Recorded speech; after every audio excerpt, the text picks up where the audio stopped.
এই যুদ্ধের আবহের মধ্যেই নিরাপদে মুম্বাই এসে পৌঁছলো সৌদি আরবের একটি জাহাজ। অপরিশোধিত তেল বোঝাই জাহাজটি নিরাপদে এসে পৌঁছেছে মুম্বাইতে।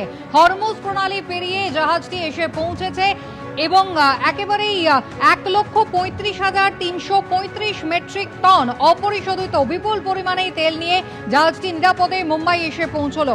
হামলার হাত থেকে বাঁচার জন্য জাহাজটি নিজের সিগন্যাল সিস্টেম বন্ধ রেখেছিল। ভারতীয় জলসীমায় কাছাকাছি আসার পরে নিজেদের সিগন্যাল ব্যবস্থা তারা চালু করে। লাইবেরিয়ার পতাকা লাগানো ট্যাঙ্কার শেনলং এসে পৌঁছলো মুম্বাই। পূর্ব মুম্বাইয়ের মাহুলের তেল শোধনাগারগুলিতে এই ট্যাঙ্কার তেল সরবরাহ করবে। গোটা দেশ জুড়ে যখন তেলের হাহাকার পড়ে গিয়েছে, গ্যাসের হাহাকার পড়ে গিয়েছে, এই হলো সেই ট্যাঙ্কার যা যুদ্ধের মধ্যে হামলা এড়িয়ে মুম্বাই পৌঁছে গিয়েছে। অপরিশোধিত বিপুল পরিমাণ তেল নিয়ে এই জাহাজ পৌঁছেছে। হরমুজ প্রণালী পার হয়ে জাহাজটি নিরাপদে এসে পৌঁছলো মুম্বাইতে।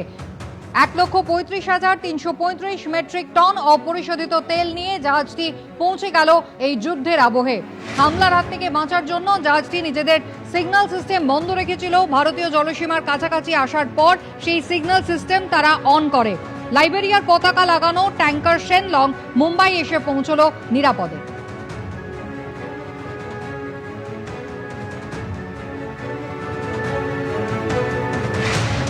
আর ইতিমধ্যেই এই যুদ্ধের আবহে ইরান জানিয়ে দিয়েছে যে ভারতীয় পতাকা লাগানো জাহাজকে হরমুজ প্রণালী দিয়ে যেতে দেবে ইরান। ভারতের কোনো পতাকা লাগানো জাহাজের উপর আক্রমণ করা হবে না বলে জানিয়ে দিয়েছে ইরান। এর আগে চীন এবং রাশিয়ার জাহাজের উপর আক্রমণ করা হবে না বলে জানানো হয়েছিল। গতকাল পর্যন্ত 28টি ভারতীয় জাহাজ হরমুজ প্রণালীতে আটকে রয়েছে বলে জানা গেছিল। এর আগে হরমুজ প্রণালীতে গুজরাটগামী থাইল্যান্ডের পণ্যবাহী জাহাজের উপর আক্রমণ চালানো হয়েছিল। আর এই অবস্থায় ভারতীয় জাহাজ হরমুজ প্রণালী দিয়ে যেতে পারবে এমনই জানিয়ে দিয়েছে ইরান।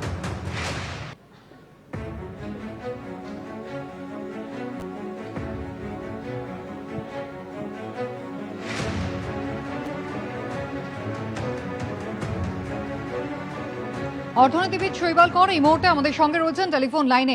এই মুহূর্তে শৈবাল বাবু, পশ্চিম এশিয়া যুদ্ধের যা পরিস্থিতি এবং তার পাশাপাশি গোটা দেশ জুড়ে যেভাবে গ্যাসের সমস্যা দেখা দিয়েছে, তেলের ক্ষেত্রেও একটা টানাটানি শুরু হয়ে গিয়েছে, সেখানে এই যুদ্ধের আবহে নিরাপদে মুম্বাইতে একটা জাহাজ এসে পৌঁছলো হরমুজ প্রণালী থেকে। প্রায় 1.5 লক্ষ মেট্রিক টনেরও বেশি অপরিশোধিত তেল নিয়ে এসে পৌঁছেছে। বিশ্ববাজারে অপরিশোধিত তেলের দাম ব্যারেল পিছু $100 অলরেডি ছাড়িয়ে গিয়েছে। আশঙ্কা ছিল তা $200ও ছাড়াতে পারে। সামগ্রিকভাবে আমাদের অর্থনীতিতে কতটা প্রভাব পড়বে, কতটা সদর্থক বলে আপনি মনে করছেন? এটা খুব আশার কথা। ইনফ্যাক্ট আমি সকালেই কোন একটি খবরের কাগজে দেখেছি, সম্ভবত আনন্দবাজার পত্রিকাতেই, যে একটি তেলবাহী ট্যাঙ্কার এবং একটি ন্যাচারাল গ্যাসবাহী ট্যাঙ্কার বা জাহাজ এসে পৌঁছবে ভারতবর্ষে। এবং যে পরিমাণ তেল এসেছে হরমুজ প্রণালী দিয়ে, সকালে একটা পরিবর্তন ঘটেছে ইরানের তরফে। খুবই সদর্থক একটি স্টেপ নেওয়া হয়েছে। ভারতবর্ষ সম্ভবত এখনো বন্ধু রাষ্ট্র বলে পরিগণিত হচ্ছে, সেই কারণেই আমি সেটার কথায় আসছি।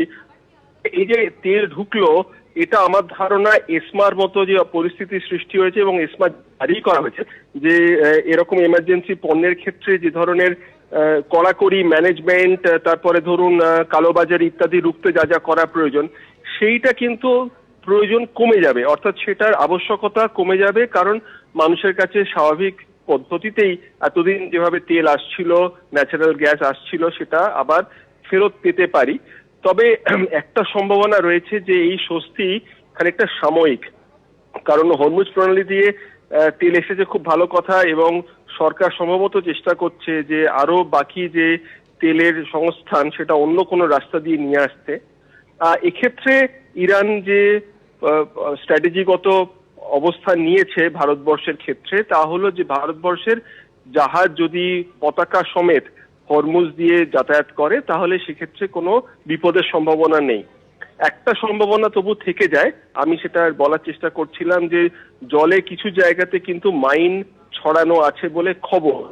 অর্থাৎ জাহাজের পতাকা দেখে নয় ড্রোন আক্রমণ হবে না কিংবা সরাসরি আক্রমণ হবে না, কিন্তু জাহাজ কোম্পানি যদি বিপদের সম্ভাবনা আঁচ করে তারা কিন্তু চালাতে চাইবে না।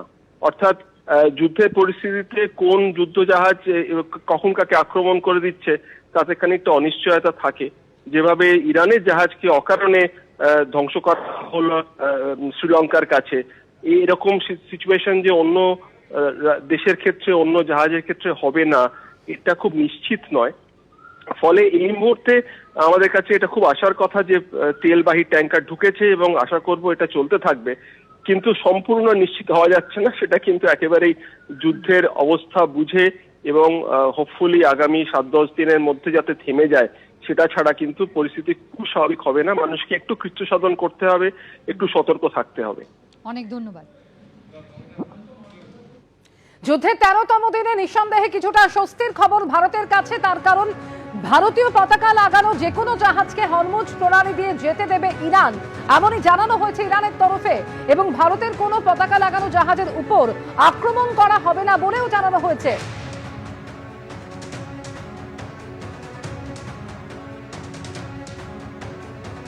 এটা একটা আমার মতে কূটনৈতিক সাফল্য।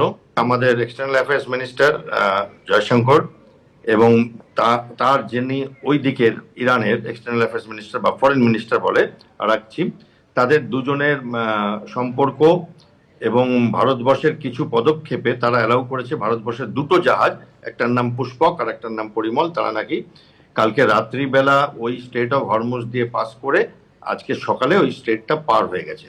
তার মানে তারা এখন, আমি যেটা আন্দাজ করছি, গালফ অফ ওমানে আছে এবং এটা অত্যন্ত সুখবর, অত্যন্ত মানে সফল কূটনীতি দেখতে পাচ্ছি, যেখানে ভারত এই যুদ্ধে না জড়িয়েও এবং ইসরায়েলের সাথে বন্ধুত্ব বজায় রেখেও যদি দেখা যায় যে ইরানের সাথে একটা সুসম্পর্ক বজায় রেখেছিল।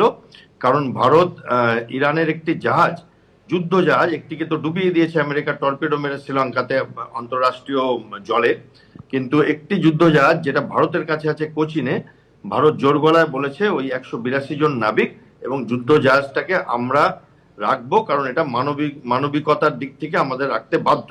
এবং সেখানে আমেরিকা সেই ব্যাপারে কোনো উচ্চবাচ্য অন্তত করেনি, এবং সেইটা একটা ইরানের কাছে স্বস্তির ব্যাপার। এবং দ্বিতীয় স্বস্তির ব্যাপার যে কন্ডোলেন্সের বুকটা রাখা ছিল দিল্লিতে খামেনির মৃত্যুতে, সেটা ভারতের বিদেশ সচিব গিয়ে সই করে এসেছিলেন। এবিপি আনন্দ, এগিয়ে থাকে, এগিয়ে রাখে।